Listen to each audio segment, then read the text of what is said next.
الله علیه وسلم د ولادت با سعادت ورځ لمانځل، یعنی په کومه ورځ چې د الله پیغمبر صلی الله علیه وسلم د دنیا ته ظهور کړی دی، پیدا سوی دی او یا د دنیا څخه رحلت کړی دی، هغه ورځ په عبادت سره لمانځل دا مستحب بلکې افضل د مندوباتو دی. په عبادت سره هغه ورځ لمانځل دا افضل د مندوباتو دی باندې دا زموږ د اهل سنت والجماعت د زمانو څخه معمول هم دی. زموږ ټولو اسلافو د 12مې ورځ لمانځل، د 12 په ورځ خیراتونه کول.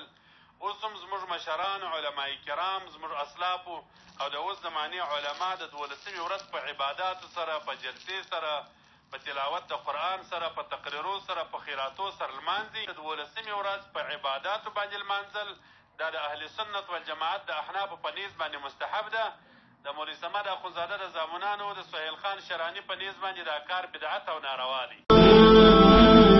من نور هديك تشرق الأرجاء وبطيب ذكرك تعبق الأجواء أسرت بي الأشواق نحوك مثلما بك كان نحو المقدس الإسراء.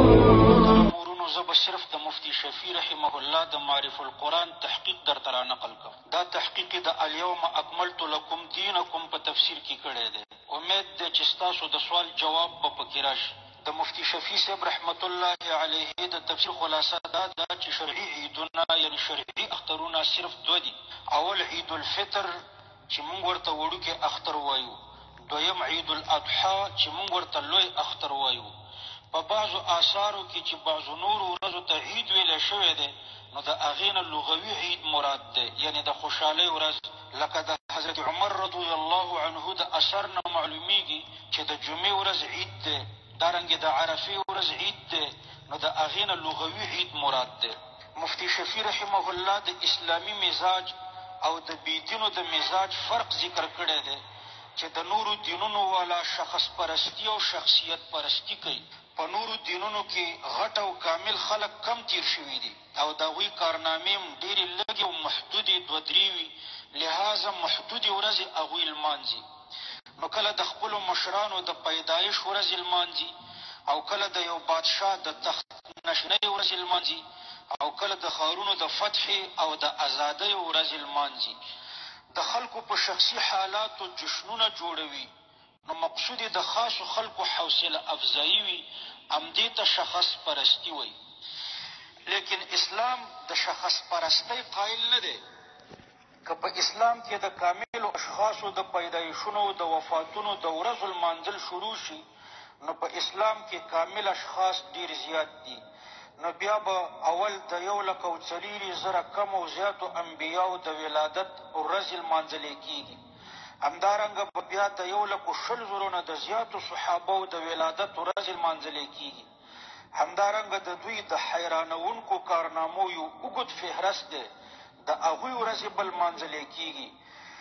نو ورځې به کمې شي، هره ورځ به بیا په لسګونو جشنونه پکار وي. لہذا په خیر القرون کې د هیچ چا د ولادت ورځې نه لمانځلې کېدې، دارنګې د هیچ چا د وفات ورځې نه لمانځلې کېدې، دارنګې د چا د شخصي حالاتو ورځې نه لمانځلې کېدې.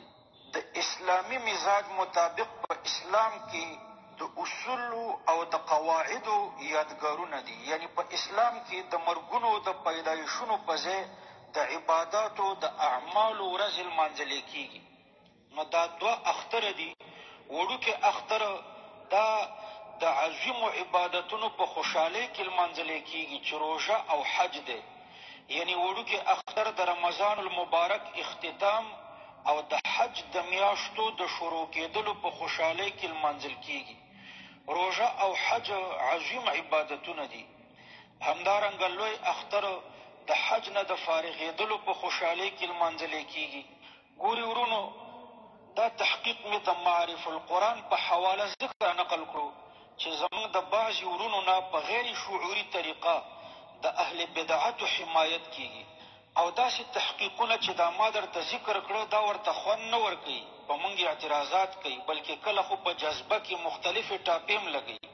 نو که څوک ټاپې لګوي نو زما نه مخکې دي په مفتي شفیع رحمه الله او اشرف علي تانوي رحمه الله باندې ولګوي، او چې په هغوی لګوي نو په موږ خو دې په طریقه اولا ولګوي. موږ خو بیا داسې ټاپې ته تیار یو چې کوم په مفتي شفیع صاحب لګېږي او یا په اشرف علي تانوي رحمه الله باندې لګېږي.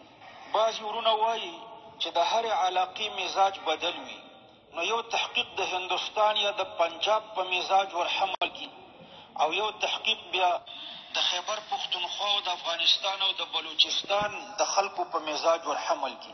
حالانکې دا ما چې د معرف القرآن په حواله کوم تحقیق را نقل کړو دا د کومې خاصې علاقې د مزاج سره متعلق نه دی، بلکې دلته اصول او قواعد ذکر کړي دي. د هرې علاقې په خلکو ور تطبیق کېدلی شي. د هرې علاقې خلک چې د چا د پیدایش ورځ لمانځي او عبادت یې ګڼي نو دا به بدعت وي، یا د چا د وفات ورځ لمانځي او عبادت یې ګڼي، مطلب فرض واجب سنت یا مستحب ورته وایي، نو دا به بدعت وي.